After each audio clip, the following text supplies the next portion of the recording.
So if you're in Ox, you've seen this display evolving this past week, but I think it's in a really good position to for me to show it off to you guys. So this is an overview, and we'll go through each part of the display.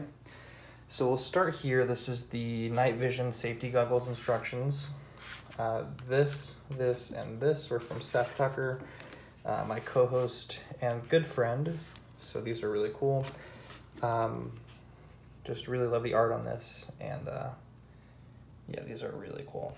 So this one came laminated, and the park brochure is something we actually did see in the movie, and that is it was made in paper. This is something you would maybe find like in a hotel lobby, and I'm trying to do this with one hand, but you can see here the Japanese text, which I am a big fan of, and some other things. As you fold it out, you'll get a full map.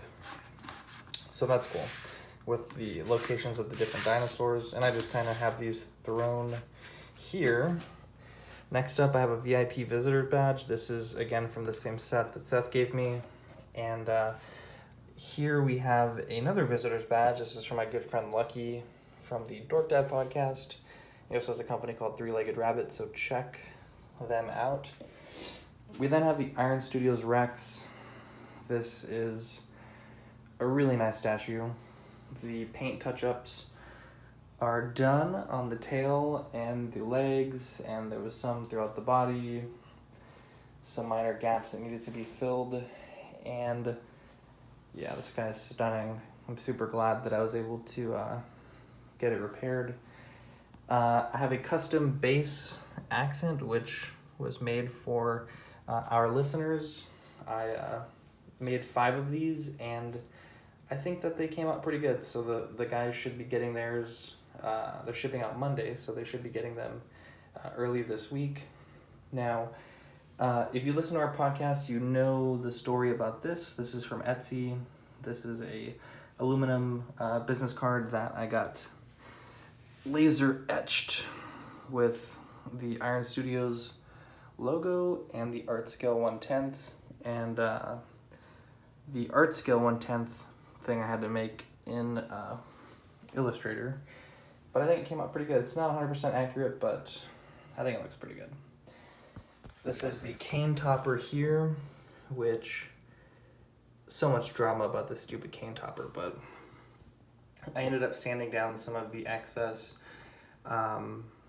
epoxy that was used, and I was kind of frustrated with it. I just had a lot of trouble getting it to be clear again, and I saw some people online that were saying you could spray it with gloss coat, and that worked perfectly. So, you know, really happy because I don't have a polishing wheel, so I'm really happy that that turned out the way it did.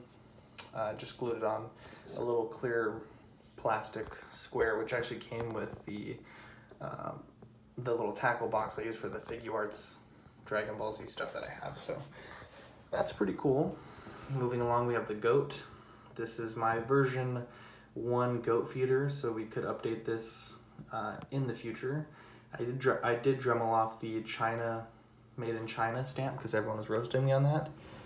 So thank you guys for that. You can see here, I need to paint that little ring on the post. It's bothering me, but yeah, this is my version 1. I have a second goat coming in, so stay tuned for more goat coverage from Collecting Weekly. I have my John Hammond Funko Pop. Really like this Funko Pop. It's pretty cool.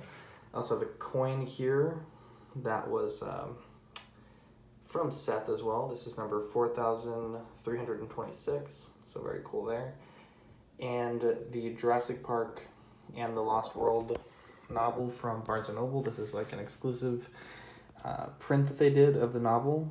Both novels, actually. Really cool. And then my mini poster. If you follow the Collecting Weekly podcast, you'll know how I made this. Is pretty simple. Here's more views of the Rex. The eyes are probably my favorite part of the statue. They look insane. And the toes actually look really good as well. especially these, I guess scales, plates, whatever. They look really good. Overall, I'm really happy with the statue. I'm glad I was able to keep it. A little bit of drama once it was delivered. It was slightly damaged, but Chronicle was able to give me a partial refund, and I was able to get it fixed to my satisfaction. I'm very, very happy about this. And then last but not least, to finish off the display, the InGen number 10 license plate. So let's step back here and look at the display. So yeah, really, really happy to have this statue. It's definitely one of the more expensive things that I've bought in collecting. I think it's the most expensive thing.